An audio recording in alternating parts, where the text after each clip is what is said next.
धनुष अपने आप उठकर राम जी के पास आ गया। सरम च प्रतिजग्राह हस्ताल लघु पराक्रमः आरोप्य स धनुर्रामः सरम सज्जम चकारः।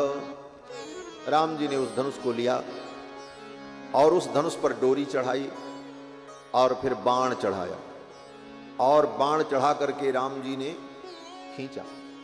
अब तो परशुराम जी महाराज घबरा गए, कहीं ये बाण मेरे ऊपर छोड़ दिया तब तो, अगर कहीं ये बाण मेरे ऊपर छोड़ दिया तो काम समाप्त हो जाएगा। तो परशुराम जी थोड़ा डर गए। जब परशुराम जी महाराज थोड़ा भयभीत होने लगे तो राम जी ने कहा, मुनिवर आप भयभीत न हो, ये बाण मैं आपके ऊपर नहीं छोड़ूंगा। क्यों? भगवान ने कहा ब्राह्मणोसीति पूज्यो में, आप ब्राह्मण हो और पूज्य हो। ब्राह्मण के ऊपर और पूज्य व्यक्ति पर शस्त्र का प्रहार करना यह धर्म नहीं। मैं आपके ऊपर यह बाण नहीं छोड़ूंगा। और ऐसे भी आप मेरे गुरुजी के रिश्तेदार भी हो। कौन से गुरुजी के? बोले विश्वामित्र जी के। विश्वामित्र कृतेन च, विश्वामित्र जी की सगी बहन परशुराम जी की दादी हैं। परशुराम जी की जो दादी हैं वो विश्वामित्र जी की बहन है। भगवान श्री राम ने कहा कि आप मेरे गुरुजी के संबंधी हो, इसलिए मैं आपके ऊपर ये बाण नहीं छोड़ूंगा। तब परशुराम जी को थोड़ा संतोष हुआ। फिर राम जी ने कहा, अब ये बताओ ये बाण हम किसके ऊपर छोड़े? भगवान श्री राम ने कहा कि ये बाण मैं किसके ऊपर छोड़ो? तो परशुराम जी ने कहा, किसी के ऊपर न छोड़ो, ये बाण आप रख लो अपने तुणीर में। राम जी ने कहा, मेरा बाण अमोघ है, एक बार तुणीर से निकलकर धनुष पर चढ़ गया तो ये अब चलेगा, ये व्यर्थ नहीं होगा, अमोघ है। लेकिन अब किसके ऊपर मैं ये छोड़ूं? तब परशुराम जी ने कहा, इस बाण के द्वारा आप मेरे पुण्यार्जित लोकों को समाप्त करो। पुण्य के बल पर हमने जिन लोकों को जीता है उन लोकों को आप समाप्त कर दो, लेकिन मेरी गति को आप बाधित न करना, क्योंकि मैं रात्रि में विश्राम करने के लिए महेंद्र पर्वत पर चला जाता हूं। दिन भर तो मैं पृथ्वी पर विचरण करता हूं, लेकिन रात्रि में शयन के लिए मैं महेंद्र पर्वत पर जाता हूं। परशुराम जी चिरंजीवी हैं। परशुराम जी आज भी इसी धरती पर विचरण करते रहते हैं। परशुराम जी कहीं गए नहीं। श्री हनुमान जी महाराज, श्री परशुराम जी महाराज और महाभारत में कौरव के कुल गुरु कृपाचार्य जी महाराज और द्रोणाचार्य के पुत्र अश्वत्थामा, राजा बलि और व्यास जी महाराज और विभीषण जी महाराज, ये 7 लोग आज भी इसी धरती पर विद्यमान हैं और ये विचरण करते हैं, घूमते हैं। जो सौभाग्यशाली होता है उसे दर्शन भी हो जाता है। इन 7 को चिरंजीवी कहा जाता है। ये चिरंजीवी हैं, बहुत दिन तक रहेंगे इस धरती पर। अश्वत्थामा बलिर्व्यासो हनुमाश्च विभीषणः कृपः परशुरामश्च सप्तैते चिरजीविनः। ये 7 चिरंजीवी हैं। इन 7 का प्रातः काल उठ करके जो स्मरण कर लेता है उसके अमंगल नष्ट हो जाते हैं। इस श्लोक को याद कर लेना चाहिए, सवेरे उठकर स्मरण करना चाहिए। आज कोई व्यक्ति आया था मेरे कमरे में, तो स्वयं कह रहा था, महाराज कथा होता तो सुन लेते हैं लेकिन कुछ याद होता रहता नहीं है, बस इतना ही होता है। हमने कहा कुछ परिवर्तन? बोले परिवर्तन भी नहीं होता, ज्यों कहते हो वही जीवन, वही जिंदगी, उसी तरह खाना, उसी तरह सोना, उसी तरह रहना, जीवन में कोई आचरण में परिवर्तन नहीं आ पा रहा है, केवल बस कथा सुन लेते। लेकिन विचार करना, कथा सुनने का विशेष फल यही है कि हमारे जीवन में परिवर्तन आए, हमारी दिनचर्या बदले, सवेरे समय से निद्रा खुले, उठ करके भगवान का स्मरण हो, फिर अपने शास्त्र सम्मत विधि से शौचाचार स्नान इत्यादि संपन्न करके भगवान की आराधना पूजा हो, हमारा आहार शुद्ध हो, ये सब परिवर्तन हमारे जीवन में आवे, हमारा व्यवहार बदले, हमारे अंदर दिखावा, बनावटीपन, प्रदर्शन ये सब चला जाए जीवन से, जीवन सहज और सरल बन जाए, यही कथा सुनने का फल है। और ये नहीं हुआ तो ठीक है, कथा सुनने से कुछ पाप नष्ट होगा, देर लगेगी लेकिन होगा, आगे होगा। श्रुतम हरति पापानि दुष्ट चित्तैरपि स्मृतः। दुष्ट भाव से भी, अपवित्र भाव से भी व्यक्ति अगर भगवान की कथा को सुनता है तो ये कथा उसको धीरे धीरे पवित्र करती है। जल्दी नहीं होगा लेकिन धीरे धीरे होगा। इसलिए जीवन में, आचरण में परिवर्तन होना बहुत जरूरी। आज व्यक्ति की दिनचर्या इतनी खराब हो चुकी है, इतनी खराब हो चुकी है कि वो सब जान करके, समझ करके भी अपने आप को बदल नहीं पा रहा। और दिनचर्या अगर व्यवस्थित हो जाए तो व्यक्ति का जीवन व्यवस्थित हो जाता है और तभी उसे किसी भी योग में सफलता मिलती है। गीता में भगवान श्री कृष्ण कहते हैं, युक्ताहार विहारस्य युक्त कर्मस्य चेष्टसु युक्त स्वप्नावबोधस्य योगो भवति दुःखः। इसका अर्थ क्या है? निद्रा का त्याग करें। इस प्रकार जब हमारी दिनचर्या व्यवस्थित होती है तो योगो भवति दुःखः। भगवान कहते हैं उसके दुख का निराकरण योग के द्वारा होता है, अर्थात तभी उसको योग में सफलता मिलती है। आप भक्ति योग में लगे हो, ज्ञान योग में लगे हो, कर्म योग में लगे हो, किसी भी योग में अगर आप लगे हैं तो जब तक आपकी दिनचर्या व्यवस्थित नहीं होगी तब तक योग में सफलता नहीं होगी। तो प्रातः काल इन चिरंजीवियों का स्मरण किया जाता है। उन चिरंजीवियों में परशुराम जी भी। तो परशुराम जी दिन में तो पृथ्वी पर भ्रमण करते हैं, लेकिन रात्रि में वो महेंद्र पर्वत पर चले जाते हैं। क्यों? बोले संपूर्ण पृथ्वी को परशुराम जी ने क्षत्रियों से छीन लिया था, राजाओं से, अपने युद्ध के द्वारा, और संपूर्ण पृथ्वी को जीतकर परशुराम जी ने संपूर्ण पृथ्वी का महर्षि कश्यप को दान कर दिया। ये संपूर्ण पृथ्वी महर्षि कश्यप को दान कर दिया। और दान की गई वस्तु का उपभोग नहीं करना चाहिए।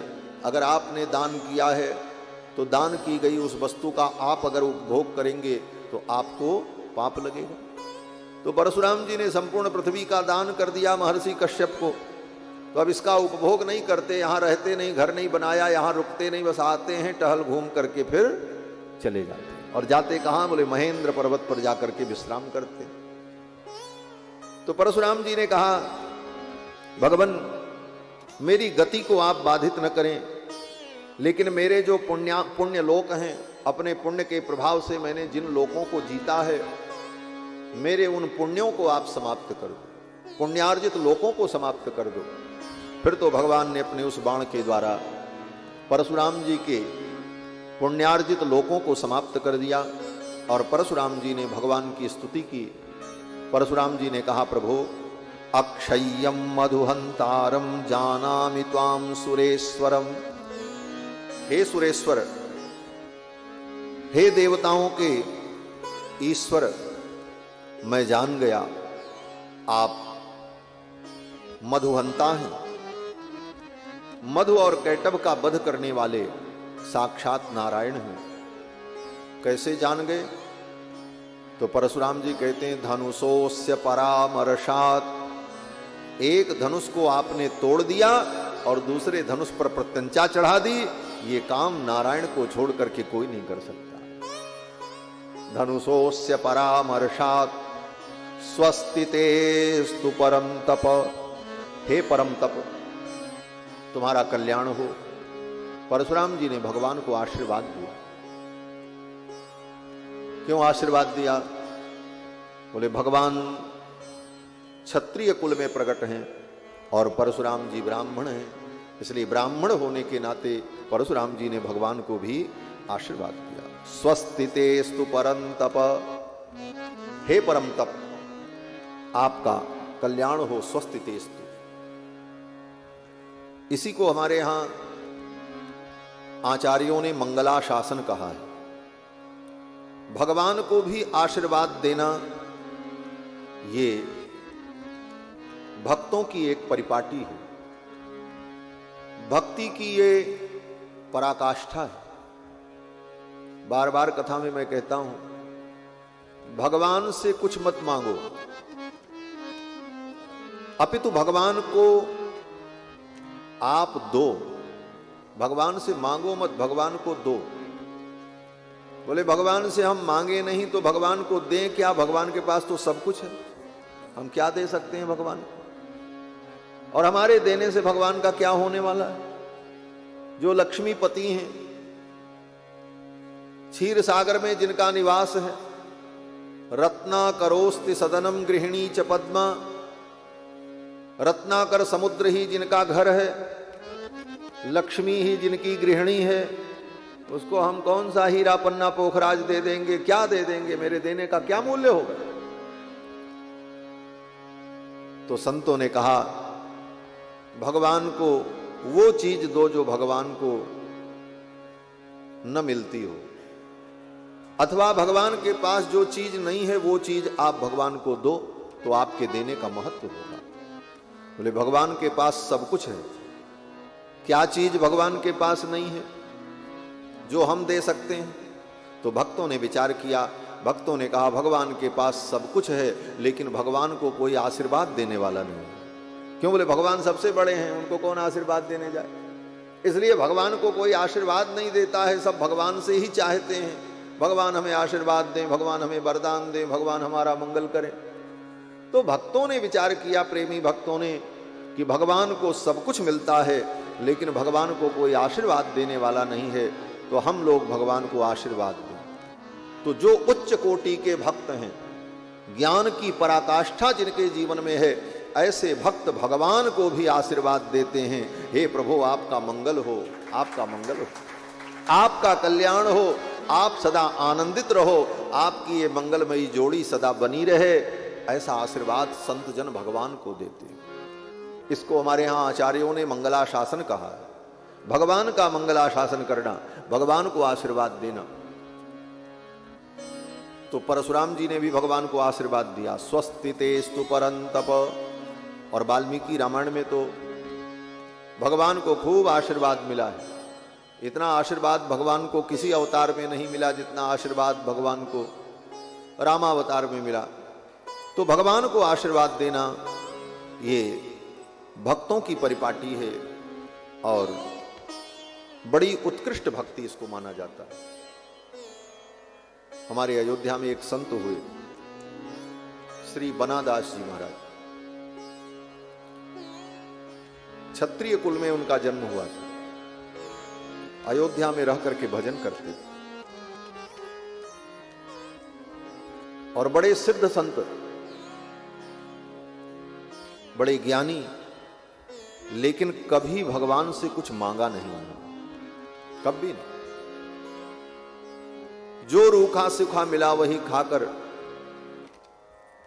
अयोध्या में पड़े रहते, भगवान का भजन करते, कभी भगवान से कुछ मांगा ही नहीं। उल्टे भगवान को ही आशीर्वाद देते थे। और जब भगवान के मंदिर में जाएं, भगवान के सामने जाएं, तो भगवान को यही आशीर्वाद देते थे, हे प्रभु आप बने रहो और किशोरी जी बनी रहे, आप बने रहो और ये बनी रहे, और बना बनी में बनी रहे।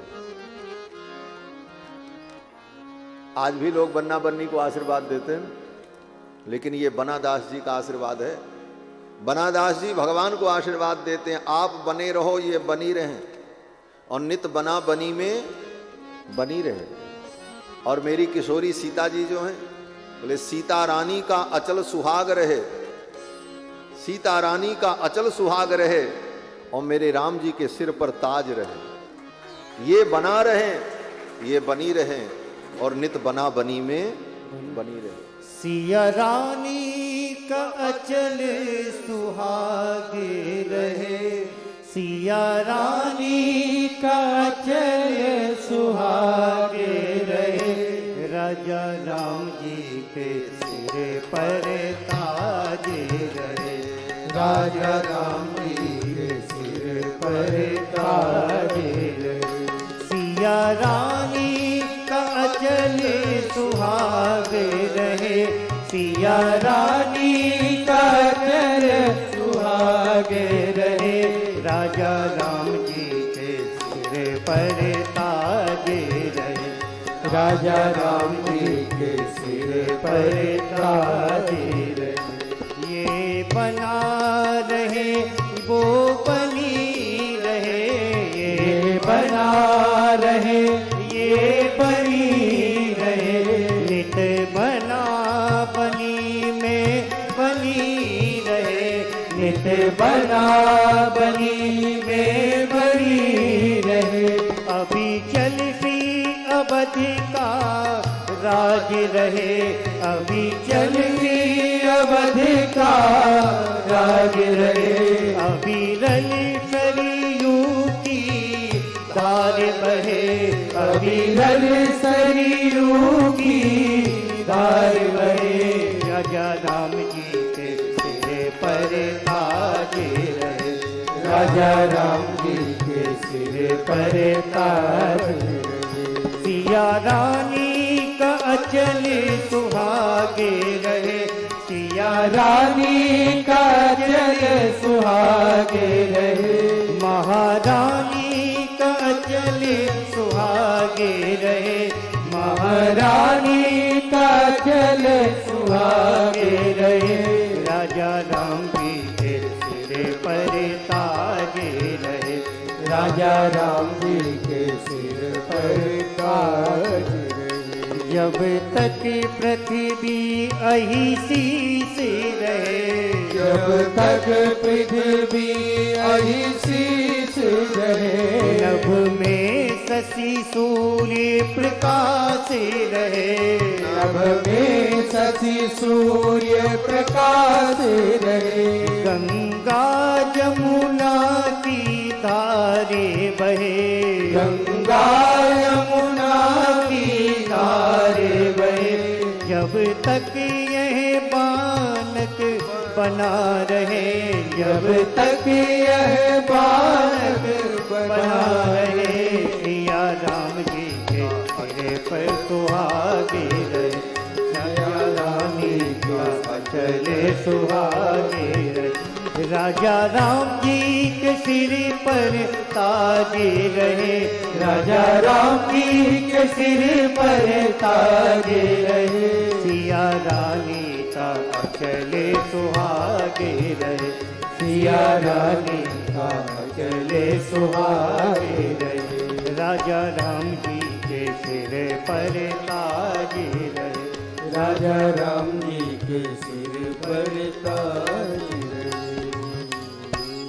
बनादास जी ने भगवान को आशीर्वाद दिया और आज तो भगवान को आशीर्वाद की जरूरत भी थी। ब्याह के बाद वर वधू को आशीर्वाद देना चाहिए। बड़े लोग ब्याह के बाद वर वधू को आशीर्वाद देते। राम जी का विवाह हुआ, किसी ने आशीर्वाद नहीं किया, इसलिए भगवान ने कहा चलो बनादास जी के पद से ही हमको आशीर्वाद मिल जाए। कथा तो भाव की है, इसको भाव से जोड़ करके ही देखना चाहिए। रघुनाथ जी का विवाह हुआ और किसी ने आशीर्वाद नहीं दिया, मंगलाशासन नहीं हुआ, तो किशोरी जी को आशीर्वाद देने के लिए बनादास जी की ये कथा आ गई, ये भाव आया।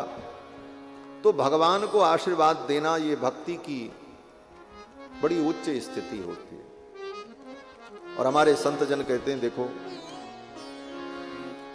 सच पूछो तो भगवान को ही आशीर्वाद देने का महत्व है। संसार के लोगों को आशीर्वाद देने का कोई महत्व नहीं। और सबसे बड़ी बात तो यह है कि संसार के किसी प्राणी को आप आशीर्वाद दो तो आपकी बात, आपकी वाणी झूठी हो जाती है। आप किसी को आशीर्वाद दो जाओ सुखी हो जाओ। अब उसके जीवन में सुख नहीं लिखा है, उसके प्रारब्ध में सुख नहीं है, तो तुम्हारे कहने से थोड़ी हो जाए। आपने किसी को आशीर्वाद दिया चिरंजीवी रहो, और वो अल्पायु है, तो आप उसका भाग्य तो नहीं बदल दोगे। तो संसार के प्राणियों को दिया जाने वाला आशीर्वाद झूठा हो जाता है, लेकिन भगवान को आशीर्वाद दिया जाए तो वो वाणी सत्य हो जाती है। आप भगवान को आशीर्वाद दो, हे प्रभु आप सदा बने रहो, तो भगवान सदा बने रहते हैं। आप किशोरी जी को आशीर्वाद दो, हे सियाजू आपका सुहाग बना रहे, उनका सुहाग सदा बना हुआ। जानकी जी को आशीर्वाद दो, हे जानकी जी आप सौभाग्यवती भो, आप सौभाग्यवती रहो, बोले वो सदा सौभाग्यवती हैं। तो भगवान को आशीर्वाद देने पर वाणी भी सार्थक हो जाती है, निरर्थक नहीं होती। परशुराम जी ने भगवान को आशीर्वाद दिया, स्वस्ति तेस्तु परंतप, हे परम तप आपका कल्याण हो। और श्री परशुराम जी महाराज विदा हो गए। इसके बाद बारात अयोध्या के लिए चल पड़े। जब परशुराम जी विदा हो गए तब दशरथ जी को होश आया, अभी तक बेहोश थे, बेहोश पड़े। जब परशुराम जी चले गए तब दशरथ जी को जब होश आया तो दौड़ करके जाकर के भगवान श्री राम को गले से लगा लिया। बाहुभ्याम संपरिस्वज्य, जाकर के अपनी दोनों भुजाओं से राम को हृदय से लगा लिया। मूर्धन्युपाघ्राय राघवम, और अपने राम के मस्तक को सूंघा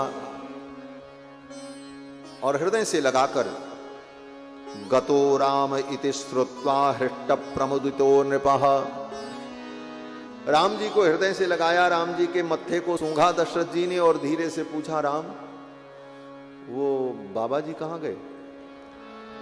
राम जी ने कहा, पिताजी वो तो कब के चले गए। बोले गए? बोले हाँ। अरे तब तो फिर अभी तक तो दशरथ जी की वाणी नहीं निकल रही थी महाराज। धीरे से पूछा, राम वो बाबा जी कहां? राम जी ने कहा वो गए। अरे गए? फिर तो बड़े उत्साह में दशरथ जी महाराज। वाल्मीकि जी कहते हैं गतो राम इति श्रुत्वा, राम जी ने कहा वो परशुराम जी चले गए। गतो राम इति श्रुत्वा हृष्ट प्रमुदितो नृपः, दशरथ जी महाराज प्रमुदित हो गए, हृष्ट हो गए, प्रसन्न हो गए। बोले प्रसन्न हुए तो कैसे प्रसन्न हुए होंगे? बोले इसी प्रकार प्रसन्न हुए होंगे। अरे चले गए? बोले हाँ चले गए। यही प्रसन्नता व्यक्त वही होगी, ये अनुमान है। और फिर सेना को आदेश दिया, सेना अयोध्या के लिए चल पड़ी। बाराती चल पड़े और बड़े बाजे गाजे के साथ धूमधाम से बारात अयोध्या पहुंची। फिर तो माताओं ने चारों बहुओं की आरती उतारी और आरती उतार कर चारों बहुओं को गोद में लेकर माताएं महल के अंदर गई, क्योंकि छोटी छोटी बच्चियां ही तो थी। बहुओं को गोद में लेकर माताएं महल में गईं और फिर अनेक प्रकार के विधि विधान हुए। मुंह दिखाई का विधान हुआ। बहू आई तो सासू माँ मुंह देखने लगे। अब मुंह देखने में तो नेक देना पड़ता है।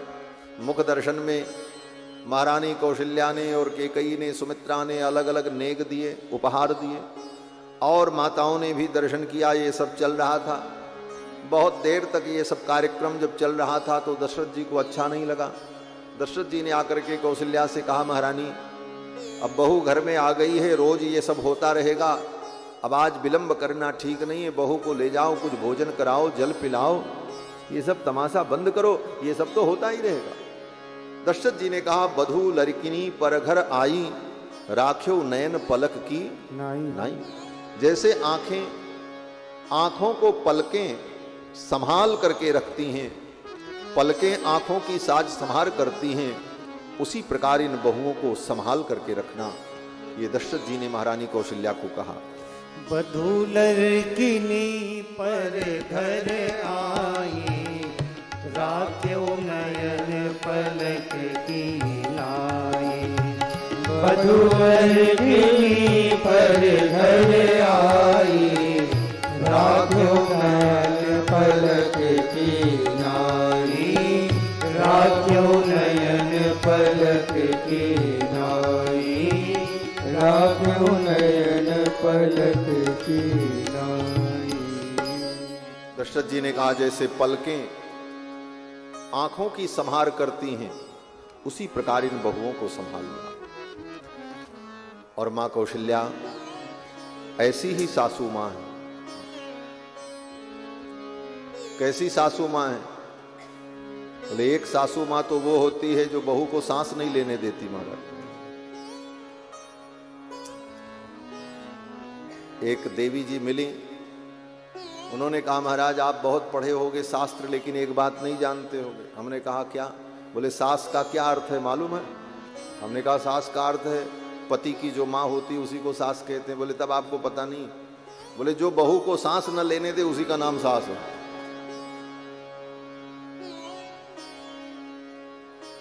तो एक तो सास ऐसी भी होती है दुनिया में, लेकिन सास कैसी हो? बोले जैसी कौशल्या महारानी। कौशल्या जी ने कभी अपनी बहुओं से काम की तो बात छोड़ दो कि कोई काम करवावे, बिना कहे ही बहुएं सब कुछ संभालती हैं, करती हैं। लेकिन जहां कहने की बात आई तो मां कौशल्या ने कभी किशोरी जी से यह भी नहीं कहा कि दीपक की बत्ती को भी तुम टाल दो। जो दीपक जलता है ना, उस दीपक में जो बत्ती जलती रहती है, जब उस पे आगे कालिख जम जाती है तो 2-4 घंटे बाद एक बार उसको आगे पीछे करना पड़ता है। लेकिन ये काम भी इतना छोटा काम, इस काम को भी कभी मां कौशल्या ने जानकी जी से नहीं कहा। क्यों नहीं कहा? बोले दीपक में तो ज्वाला है और बहू बच्ची है, गई अगर छू दिया कहीं कुछ हो गया। और ऐसे भी मेरी किशोरी कमल के समान कोमल है और दीपक की ऊष्मा से, दीपक के प्रकाश से, दीपक के तेज से कहीं मेरी बहू का मुंह कुम्हला गया तो क्या होगा। इसलिए कौशल्या जी ने कभी दीपक की बत्ती भी टालने के लिए जानकी जी से नहीं कहा। गोस्वामी तुलसीदास जी लिखते हैं, टारने नहीं कहूं, दीप बात टारने नहीं कहूं, जियन मूल जिम जोग बत रहूं, जियन मूल जिम जोग बत रहूं, जियन मूल जिम जोग बत रहूं। दीप बात टारन नहीं कहे, दीप की बत्ती को भी टालने के लिए नहीं कहा। और अब श्री सीतारामचंद्र जी सुखपूर्वक अयोध्या में निवास करते हैं। विवाह के बाद चारों भाई जब अयोध्या आए, उस समय भरत जी के मामा महाराज युधाजित, जो केकय नरेश हैं, वो भी आए थे। जब वो अपने घर जाने लगे केकय देश, तो मामा जी ने दशरथ जी से कहा महाराज कुछ दिन के लिए भरत को ननिहाल भेज दो, हमारे साथ चलें और घूम के आ जाएं। मामा जी आए थे तो मामा जी ने सोचा भरत को लेते चलें कुछ दिन के लिए। मामा का भांजे पर बड़ा प्रेम होता है, इसीलिए मामा को मामा कहा जाता है। मामा का मतलब दो माँ, यम ए मामा। माँ माँ माने एक माँ के अंदर जितना प्रेम है उससे 2 गुना ज्यादा प्रेम जिसके अंदर हो उसका नाम मामा। लेकिन इसका भी अपवाद है, इस दुनिया में बड़े खतरनाक मामा भी हुए। एक मामा कंस भी था, एक शकुनी मामा भी था, एक मारीच मामा भी था, लेकिन एक मामा भगवान कृष्ण भी थे, जिन्होंने अपने भांजे अभिमन्यु को समस्त विद्याओं में पारंगत बना दिया। तो मामा जी ने कहा भरत जी को कुछ दिन के लिए ननिहाल भेज दीजिए। दशरथ जी ने कहा ठीक है।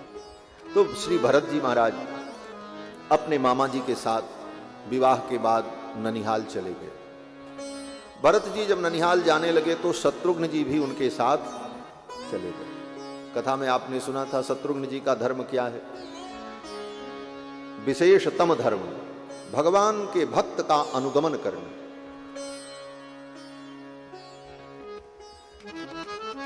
शत्रुघ्न जी भगवान के पीछे नहीं भागते हैं, शत्रुघ्न जी भगवान के भक्त के पीछे भागते। भगवान के भक्त का आश्रय ले लो, बिना परिश्रम के ही भगवान के चरणों तक पहुंच जाओ। यह सबसे सरल उपाय है। शत्रुघ्न जी भरत जी का अनुगमन करते, और जब भरत जी मामा जी के घर जाने लगे तो शत्रुघ्न जी भी चले गए। अब शत्रुघ्न जी के कोई मामा तो है नहीं, वो ऐसे तो मामा मामा ही हैं।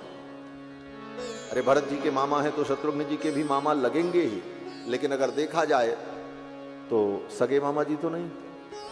और मामा जी ने शत्रुघ्न के लिए कहा भी नहीं कि तुम चलो, भरत जी ने भी नहीं कहा शत्रुघ्न से कि तुम चलो, और दशरथ जी ने भी नहीं कहा, लेकिन शत्रुघ्न जी बिना कहे भरत जी के पीछे पीछे चल पड़े। एक श्लोक में शत्रुघ्न जी की इस भक्ति का वर्णन वाल्मीकि महर्षि ने किया है। गच्छता मातुल कुलम भरतेन तदा नघः शत्रुघ्नो नित्य शत्रुघ्नः नीतः प्रीति पुरस्कृतः। गच्छता मातुल कुलम, जब भरत जी अपने मामा के घर जाने लगे तो शत्रुघ्नो नित्य शत्रुघ्नः, श्री शत्रुघ्न जी महाराज जो नित्य शत्रुओं का विनाश करने वाले हैं। नित्य शत्रु कौन? बोले शत्रु दो प्रकार के होते हैं, एक बाहरी शत्रु, एक भीतरी शत्रु। बाहरी शत्रु कौन है? बोले जो आपकी संपत्ति के कारण, आपके पद के कारण, आपके प्रतिष्ठा के कारण और किसी अन्य कारण से आपका दुश्मन बना हुआ है, वो तो बाहरी शत्रु है। और भीतरी शत्रु कौन है? बोले भीतरी शत्रु काम, क्रोध, लोभ, मोह, ये भीतर के शत्रु हैं, जो आपके अंदर बैठे हैं और आपको दुख दे रहे हैं, और आज से नहीं जन्म जन्मांतर से दुख दे रहे हैं। तो शत्रुघ्न जी महाराज जिन्होंने अपने भीतरी शत्रुओं का विनाश कर दिया, शत्रुघ्नो नित्य शत्रुघ्नः, अपने नित्य शत्रुओं का जिन्होंने संहार कर दिया, अर्थात अपनी कामना को, अपने क्रोध को, अपने लोभ को, अपने मोह को, सबको जीत लिया। शत्रुघ्न जी की कोई कामना नहीं है कि मैं अयोध्या में रहूं, यह भी कामना नहीं है कि अपनी मैया के पास रहें, यह भी कामना नहीं कि पिता के पास रहें, यह भी कामना नहीं कि हम प्रभु श्री राम के पास रहें। अपनी समस्त कामनाओं को जिन्होंने जीत लिया है, ऐसे शत्रुघ्न जी महाराज की केवल एक इच्छा है, भगवान के परम भक्त भरत के चरणों का अनुगमन करना, उनकी सेवा करना। ये परम धर्म है शत्रुघ्न जी का। इस कारण से शत्रुघ्न जी महाराज भरत जी के पीछे पीछे चल पड़े। नीतः प्रीति पुरस्कृतः, प्रीति के कारण, प्रेम के कारण। और भरत जी तो चले गए, शत्रुघ्न जी भी चले गए, और यहां अयोध्या में भगवान श्री राम और कुमार लक्ष्मण अयोध्या में रहकर माता पिता की सेवा करते हैं, और पिताजी की आज्ञा के अनुकूल राज्य का कार्य और सारी व्यवस्थाएं संभालते हैं, देखते हैं। राम जी के इन गुणों को देखकर, राम जी के चरित्र को देखकर दशरथ जी को परम आनंद होता, और धीरे धीरे 12 वर्ष बीत गए। विवाह के बाद 12 वर्ष तक श्री सीता रामचंद्र जी अयोध्या में रहे। उसके बाद वनवास हुआ है, तुरंत वनवास नहीं हुआ। 12 वर्ष श्री सीता रामचंद्र जी अयोध्या में रहे। क्यों? बोले 12 वर्ष की अवस्था में विवाह हुआ। फिर जब 12 वर्ष बीता तो कितने वर्ष के हो गए राम जी? बोले 24 वर्ष के। और 24 वर्ष जब पूरा हुआ, 25वां जन्मदिन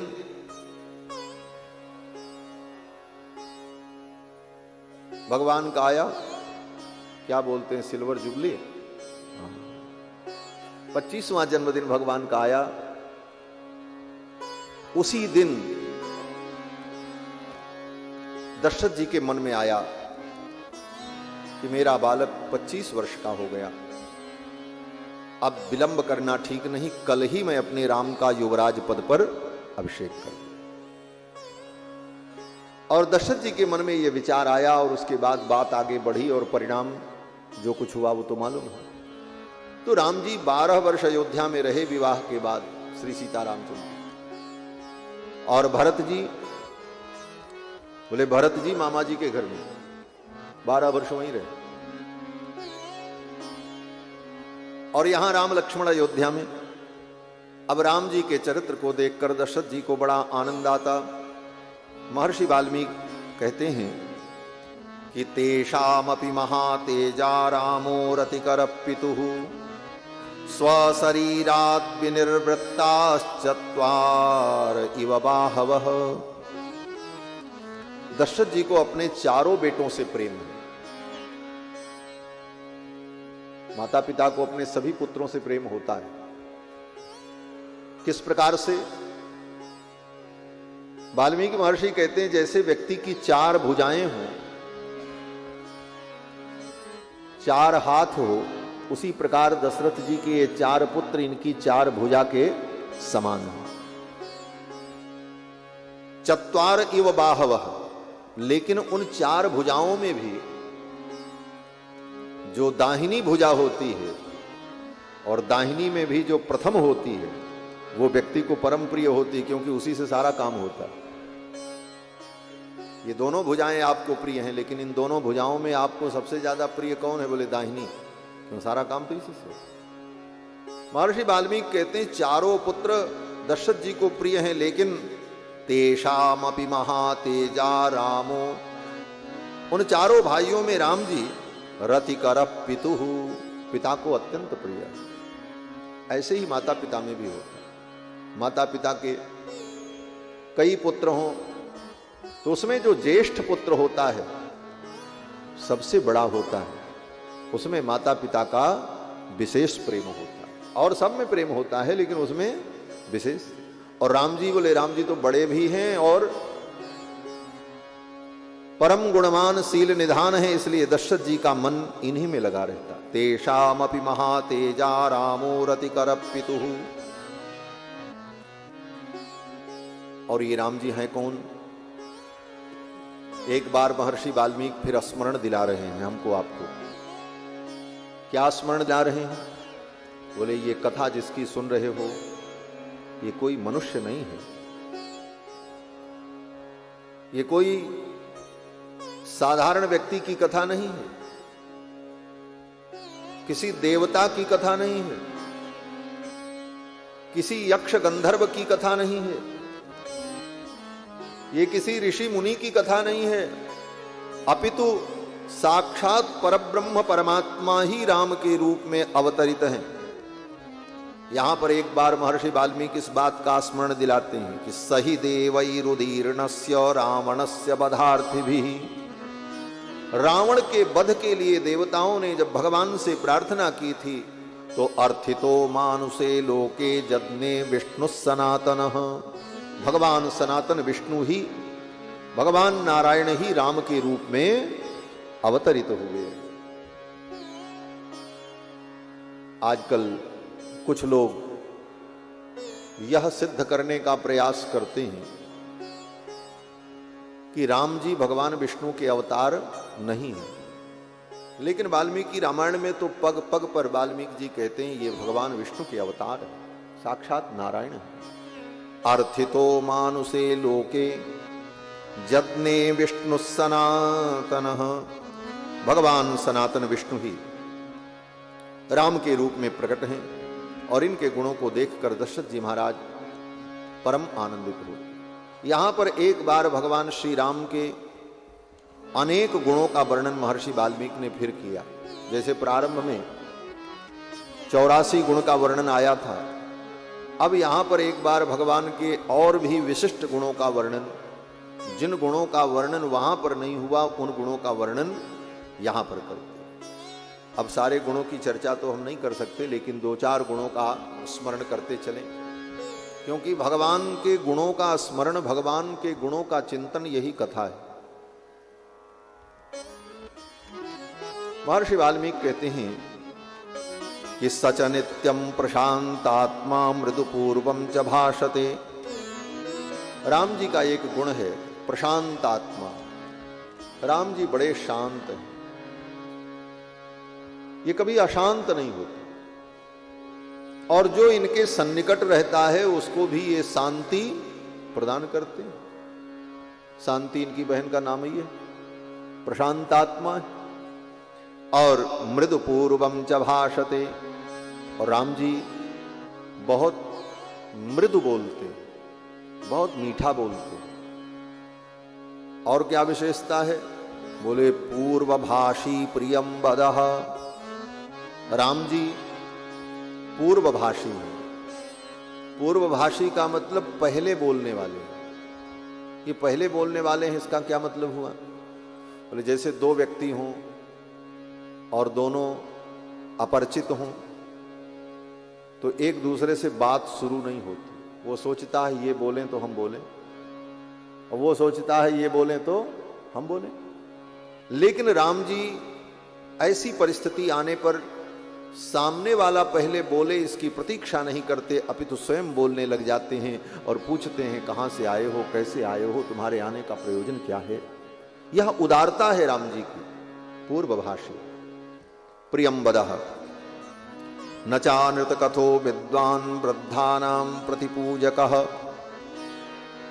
और राम जी कभी झूठी कथा नहीं करते, झूठी कहानी नहीं सुनाते, असत्य भाषण नहीं करते, और वृद्धानां प्रतिपूजकः, और वृद्धों का, बड़ों का सदा सम्मान करते।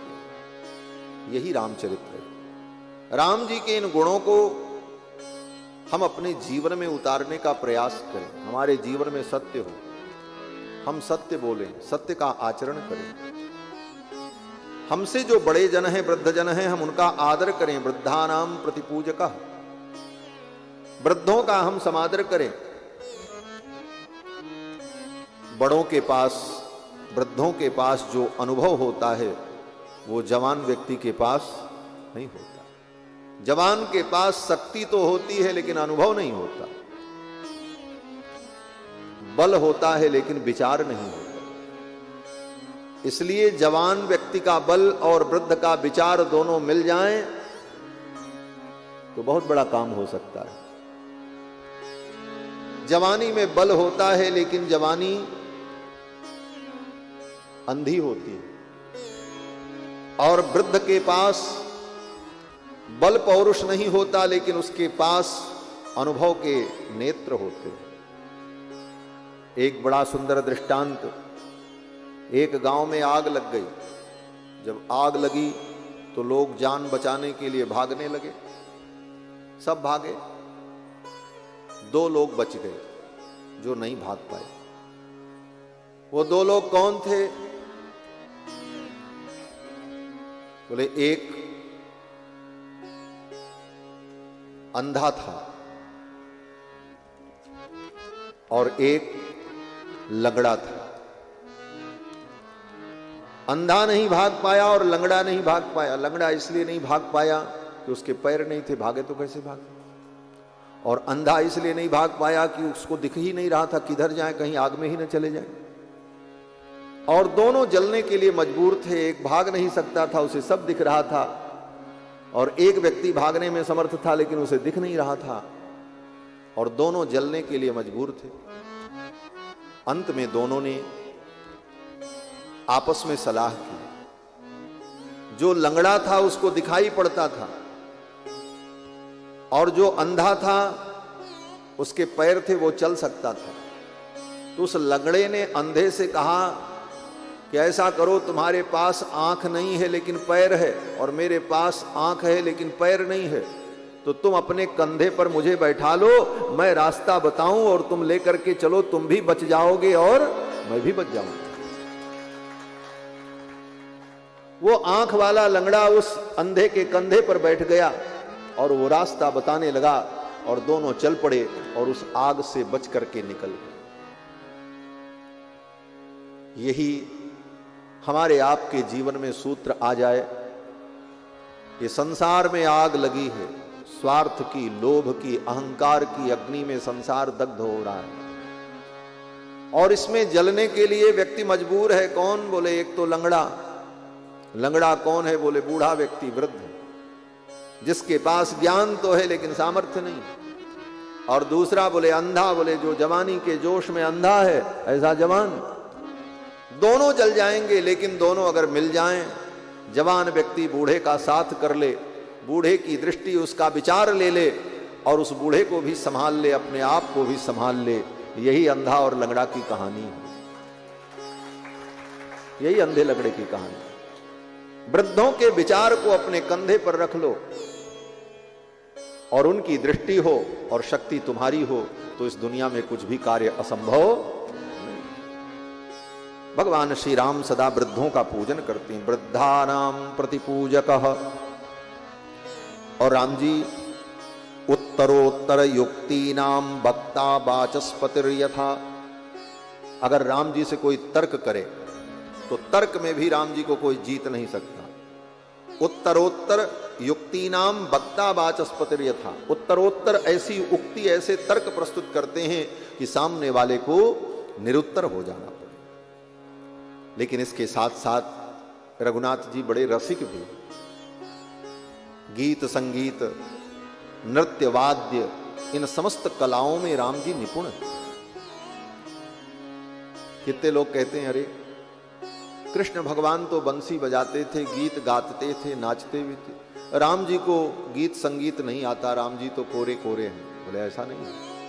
महर्षि वाल्मीकि लिखते हैं कि लौकिके समयाचारे कृतकल्पो विशारदः वैहारिकाणाम शिल्पाणाम विज्ञातार्थ विभागविद। वैहारिकाणाम शिल्पाणाम, जो वैहारिक शिल्प हैं, गीत संगीत वाद्य बजाना और वाद्य के समस्त भेद सबको जानने वाले रघुनाथ जी। वीणा बजा करके रघुनाथ जी ऐसा गायन करते हैं कि उनके गाने को सुनने के लिए नारदादि गंधर्व आकर के उनके गान को श्रवण करते हैं। राम जी का ऐसा सुरीला करते हैं।